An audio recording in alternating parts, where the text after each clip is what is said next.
Oke, hari ini kita mendampingi Saka. Oke.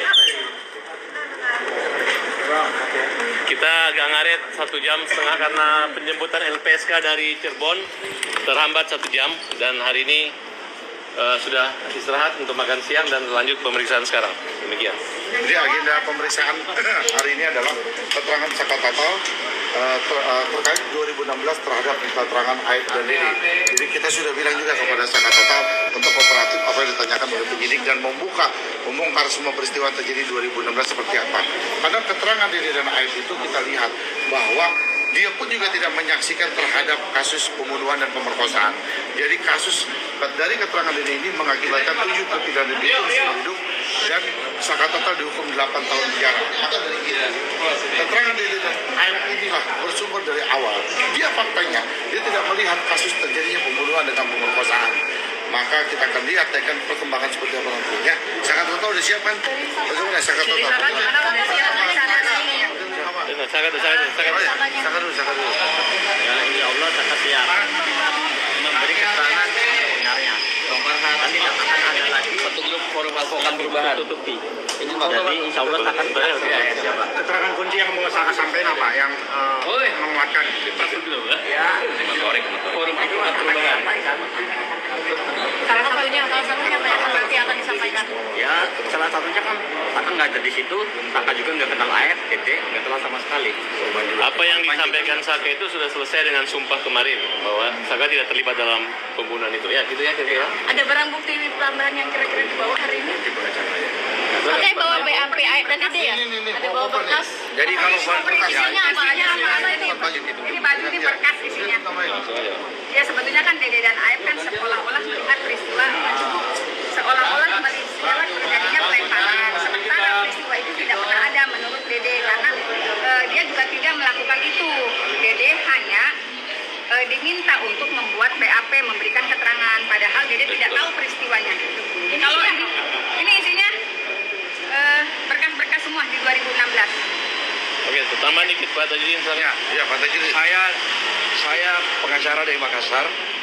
Saya datang khusus untuk mendampingi Saka karena saya menganggap bahwa dia adalah orang yang sangat benar dan tidak terlibat sama sekali dalam kasus ini.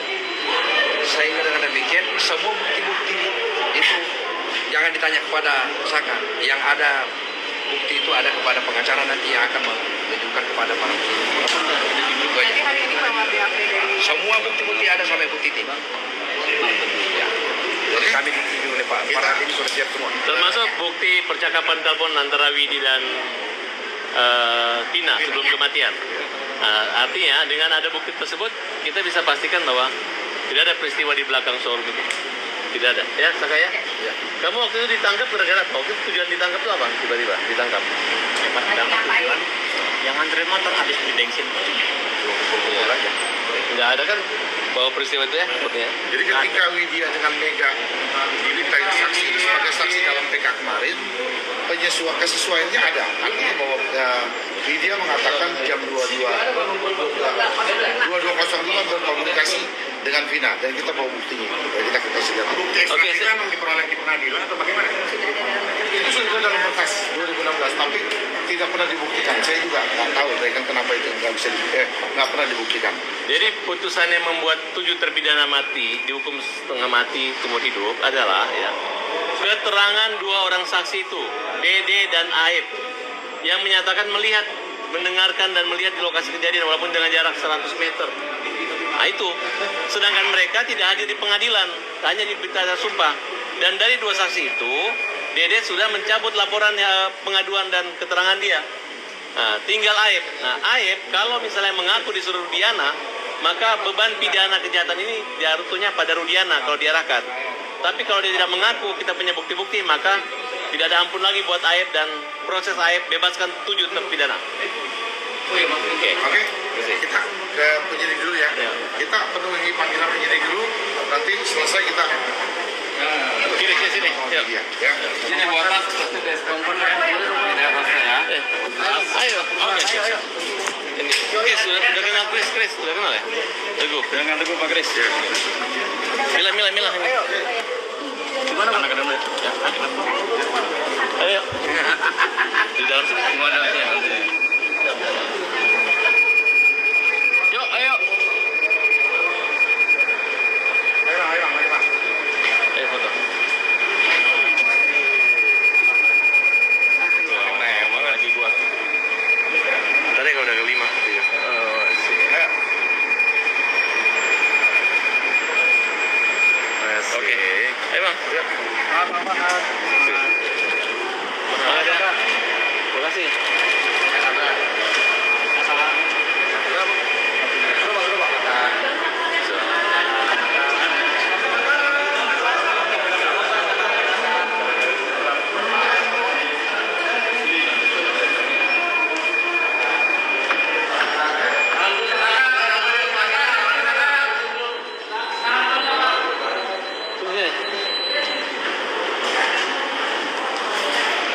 oleh seorang pengacara Australia, New Zealand. Orang Australia kan? Bukan Australia. Dia hanya di Indonesia dia cuman di Indonesia. Nanti itu dia.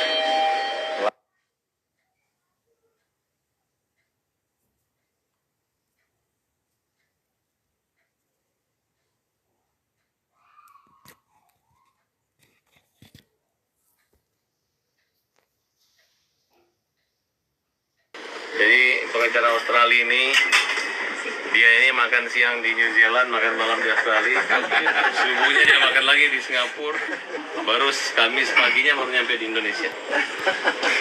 Saya di Jakarta. Wah.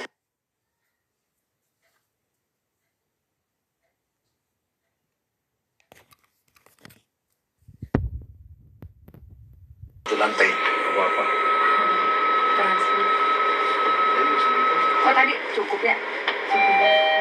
Tadi boleh nggak sih? Kalau berat tuh kan anginnya belum buka.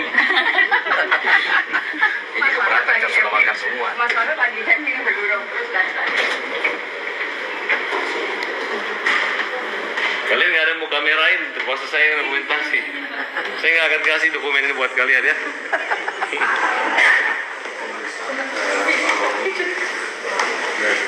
Saksi Sakata. udah ada depan makan. Oke. Dalam aja. Dalam aja. Kasih Pak.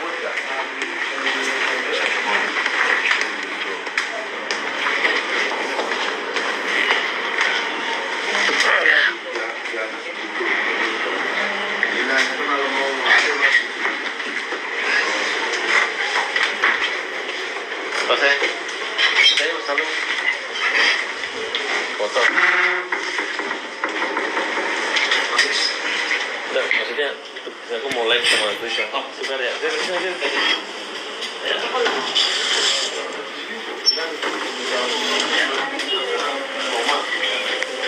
Gimana Pak Krisna? Perbohongan ini semakin hari semakin terlihat. Apa yang terlihatnya dari keterangan yang mencampur dari gambar, dari mulai Adi, lalu dari mulai Dede. Jadi jelas bahwa otak pelaku kita melihat dari keterangan mereka itu adalah Rudiana. Makanya Rudiana kemarin oleh Mas Farhad diajak sumpah pocong dan telah diundang secara resmi, dia tidak hadir. Dia katakan apa Mas Farhad? Dia katakan sumpah pocong nggak di dalam KUHP. Dan dia dilarang, diajarin sama pengacara-pengacaranya jangan datang. Sengaja dia mengenal karena dia mengatakan saya mau sumpah pocong untuk mengatakan bahwa yang mati itu adalah anak saya. Bukan, dia tidak membantah bahwa bukan mereka pembunuhnya. Oleh karena itu dia tidak berani itu sumpah pocong. Dia tidak berani bantah itu bahwa bukan 8 orang yang sekarang ini adalah pembunuh. Dia hanya mengatakan saya mau sumpah pocong bahwa Eki itu anak saya. Karena dia nggak berani berhadapan dengan sumpah pocong. Betul. Gimana Saka? Saka ini udah punya pacar belum Saka? Udah ada. Belum pernah. Jadi semenjak ditahan tuh belum pernah punya pacar Saka? Waktu itu punya. Oh hilang kontak. Enggak, sebelum di penjara punya. Setelah di penjara sampai sekarang belum punya. Jadi setelah keluar dari penjara baru-baru pengen mikirin pasar, jadi pengen kerja itu. Tepuk tangan dong buat Saka, tepuk tangan. Biar dapat jodoh. Sip, gimana sih? Banyak pengacara berspekulasi dan ternyata salah sih. Gimana sih? Salahnya dia memilih pengacara blon. Ini kesalahan mereka adalah kesalahan dia apa memilih pengacara blon. Bukan saja blon. Iya, udah. Tidak intelek. Ini intelek. Siapa sih yang belum? Siapa? Ya, sudah tahu semua ya tanpa kita sebutkan. Berarti Pengacara tukang marah. Iya. Jadi pengacara bukan pengacara. Jadi pengacara tim kita slow semua, nggak perlu nafsu. Ya kan? Yang penting kita speak by data. Iya. Kita lihat nanti, kita tetap kuat dampingin Saka tetap. Ya Saka, Data dan argumentasi. data dan argumentasi. Kita nggak ada marah-marah kalau wawancara. Ya, ada teriak-teriak. Nggak ada pakai teriak-teriak.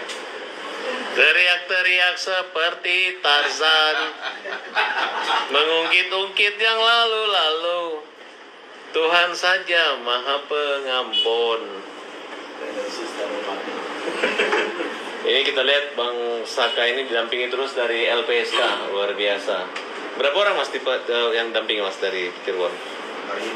2 ya. Tapi dengan krunya, dengan drivernya berapa orang? 3 ya. Kita apresiasi kau rekan LPSK. Mantap. Rizali, kamu ngomong apa Rizali? Cepet. Jadi Teriak. Situ aja teriak aja ngomong. Jadi keterangannya Aib di dalam berkas perkara 2016 apa yang Aib katakan coba? Jadi Yang menurut kami Aib itu harus lebih jujur untuk memberikan keterangan. Kerasin suaramu.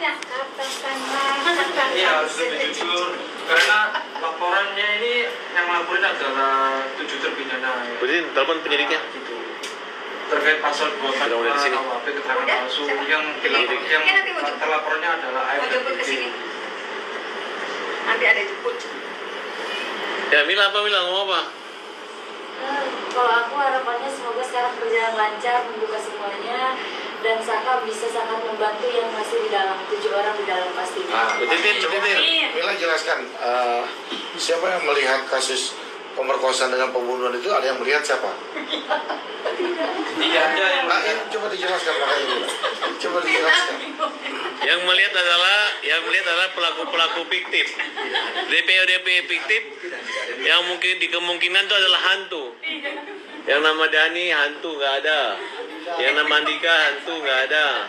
Yang nama Menurut hasil survei saya, bertanya kepada banyak perempuan bahwa kalau perempuan itu diperkosa, tidak mungkin ada celananya disimpan.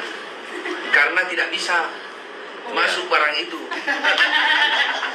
Terus kedua, pemirsa, kalau memang pemerkosaan terjadi di tanah dan batu-batuan, tentu ke sekian orang ini pasti ada lecet di lutut, gitu.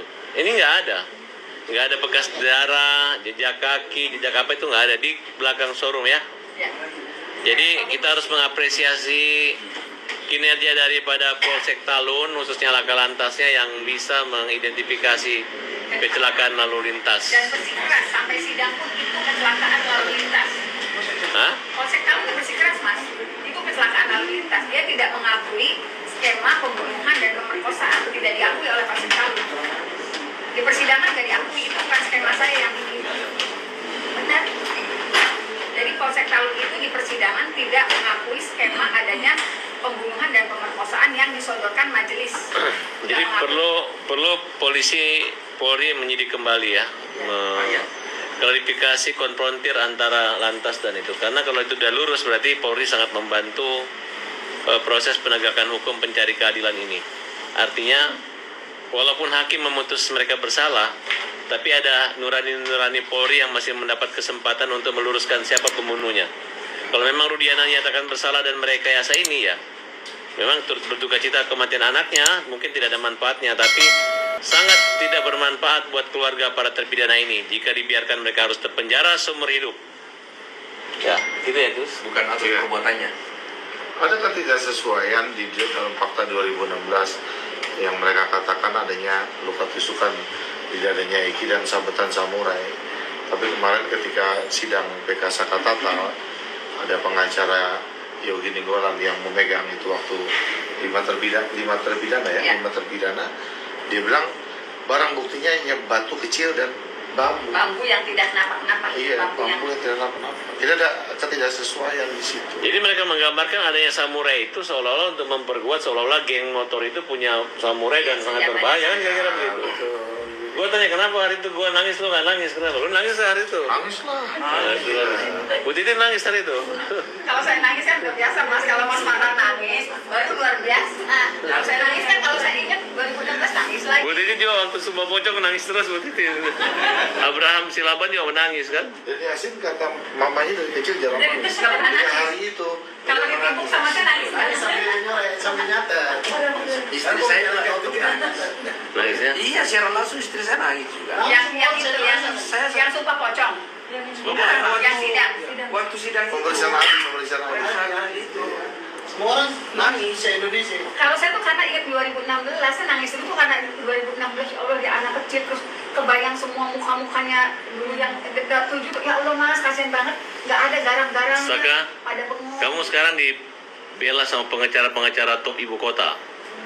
Pengacara yang lebih hebat dari pengacara yang kalah taruhan kemarin sama kita. Harus kita akui bahwa geng-geng kura-kura ninja, kemudian itu si ya yang galak-galak di TV-nya teriak-teriak omong tong kosong yang rembunya udah kalah sama kita.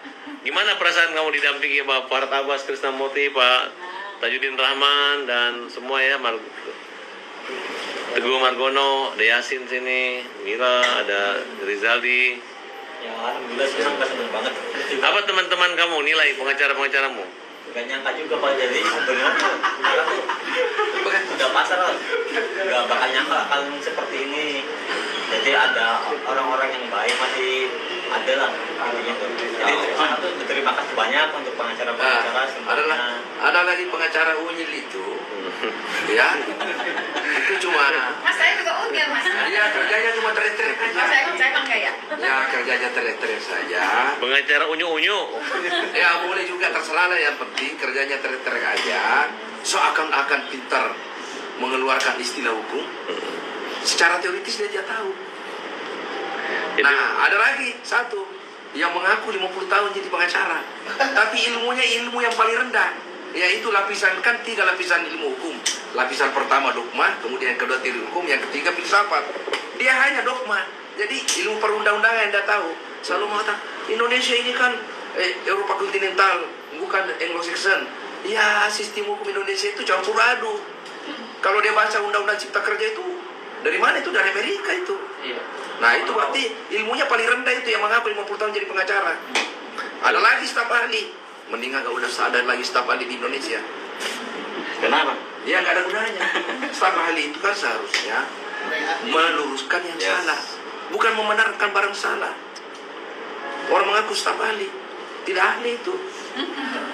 Kalau yang ahli bersaksi beda dengan saksi ahli. Kalau ahli nujum gimana? Itu ahli nujum itu ya harus meramalkan. Jadi jelas bahwa mereka-mereka ini kawan-kawan kita yang ilmunya nggak sampai ke sana itu nggak punya sentuhan moral justice ya. Ya. Dalam kajian filsafat ini landasan hukum, landasan filsafatnya kurang.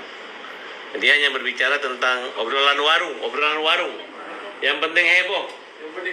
Dia hanya bicara tentang hukumannya, legal justice-nya, bahwa ini undang-undang hakim udah inkrah, udah selesai, tunggu putusan inkrah.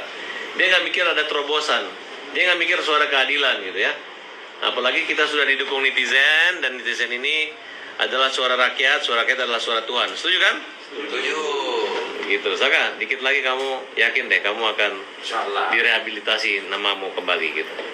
Dipulihkan nama kamu. Kalau ada pun hakimnya nanti sudah kamu udah sumpah pocong begini, mereka masih kurang yakin, berarti semoga yang salah menghukum jadi pocong. Di mana? Di lantai 4. Di lantai 4. Di lantai 4 ke kanan dulu, ke kanan banyak wartawan. Ya, banyak wartawan di lantai 4. Ya, banyak wartawan di sini. Lantai 4. Ada satu lagi pesan buat Rasman. Maju. Jangan yang kasar ya, soalnya nanti gue yang dipanggil. Kita nih santun semua kita. Bapak cari anjing siapa? Kan orang kan nyanyi lagu ini, angin dan bawa kabar, gue bilang anjing. Bapak cari anjing siapa? Yang jelas orang yang suka teriak-teriak anjing itu hati, muka, dan mulutnya kayak seperti yang dia ucapkan itu. Yasin. Betul. Hari-hari cuma menggonggong aja, tidak bisa membuktikan mana visum, mana otopsi. Kalau gitu kita namanya, kita tambah pengacaranya bukan hanya namanya kura-kura ninja, pengacara gonggong. Oh, ngomong itu bahasa Makassar anjing. Mulutnya kayak bete-bete. Dia punya mantan orang Makassar. Pantas. Tapi dia gak pernah bilang mantan, mantannya diganti P, jadi mantap. Kalau ini adalah guru pengacara berperasaan halus. Kalau lawan kita berperasaan nggak pakai S halusnya. Halusinasi. Halusinasi.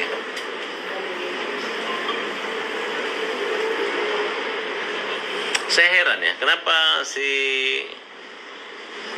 pengacara-pengacara itu kalau saya apa-apa, saya pakai bando dikomentari, saya rambut gondrong dikomentari, saya pakai jas dikomentari, saya pakai baret dikomentari. Masnya ganteng, Mas.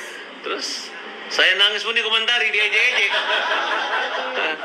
Dan aku tuh bukan merasa orang nonton aku diejek, tapi Indonesia menonton ada tukang ejek. Terus dia pengacara kerja ngejek kayak mama-mama rempong. Padahal semua juga hampir semua nangis ya, Mas ya. Dan itu ya. Iya. Dan orang ini, Ibunya Mas nangis nggak, Mas? oh nangis, berkali-kali nonton nangis. Orang ini emang sudah dia tidak, kalau orang kan punya apa ya, punya air mata semua kan. Orang yang punya air mata itu orang yang punya hati lembut. Makanya ketika kamu takabur, kamu coba sedih, apa menangis gitu. Karena kelembutan itu yang bisa membuat jalan mudah ke surga. Nah kalau ini dia bukan bisa menangis, tapi menangisi orang ditangis-tangisi sama dia, tapi bukan nangisnya ngejek. Nah ini terjadi yang saya lihat, lawyer-lawyer yang nggak jelas sekolahnya ini, yang nggak jelas organisasinya di mana ya. Ya, saya nggak sebut nama ya, tapi yang jelas kalian teman-teman ngerti kan?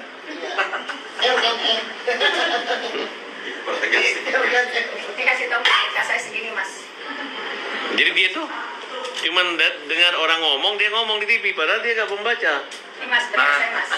Ini saya berkas bukan baju, bukan baju. Dia buka Google dulu di HP.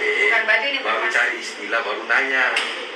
Jadi dia sudah tahu bahwa Bilang kata rescue juga tuh hampir seakan-akan putusan dianggap benar. Putusan itu bisa dibatalkan, bro. Belajar dulu. Anak kecil, dia anak kecil. Bener kan pengacaranya? Itu dia bilang gitu. Sebutkan barang buktinya. Ini harus dianggap benar putusan, bukan begitu. Kan Saya kan tanya, bukti apa? Bukan nanya alat bukti. Bukti apa yang membuat kau yakin bahwa itu pembunuhan dan pemerkosaan? Jelaskan sama saya. Jawabannya nggak bisa jawab dia, jawabnya kemana-mana. jawabannya mana ada istilah.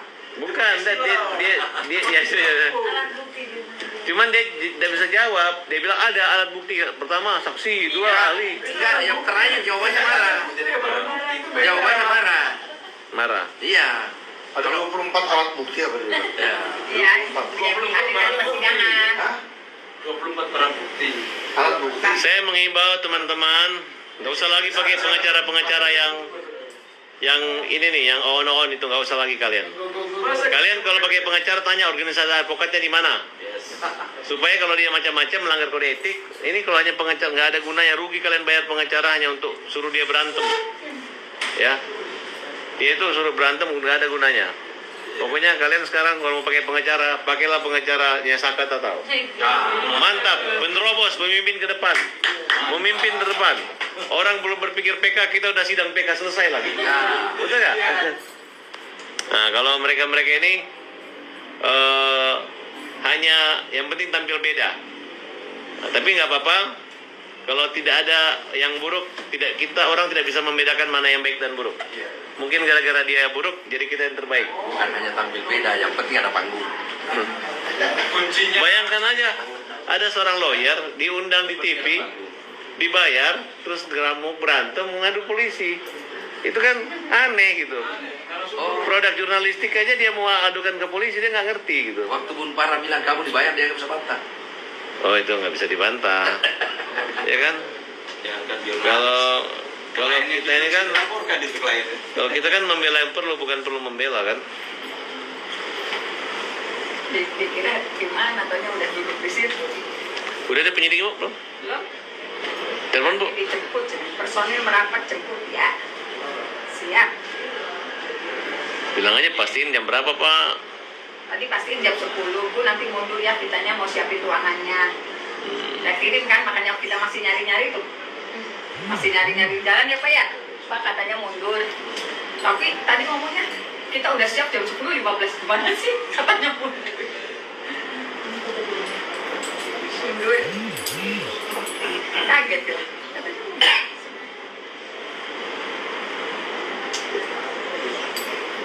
Undangannya sih jam 10. Aduh, sukses selalu ya teman-teman.